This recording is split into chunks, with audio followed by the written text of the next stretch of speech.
Machine అది hotel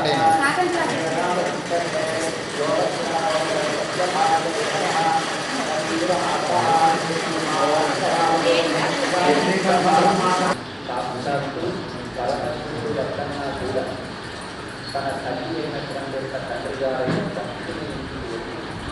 ఆ తండ్రికి కాదని మంచి మాటలు చెప్తే వినకపోతే తనంతట తాను ఆశించుగా రాలి మళ్ళీ లోకంలో ఉద్ధరించాలంటే ఎవరి కడుపులో ఒక సడన్గా జరుగుతాం ఆమె ఎప్పుడు ఏ రూపంలో జరుగుతున్నది ఉంటుంది కనుక దాస్తాయని కాత్యాయ హరిని పుట్టింది కనుక కాత్యాయని స్టార్ట్ అయింది.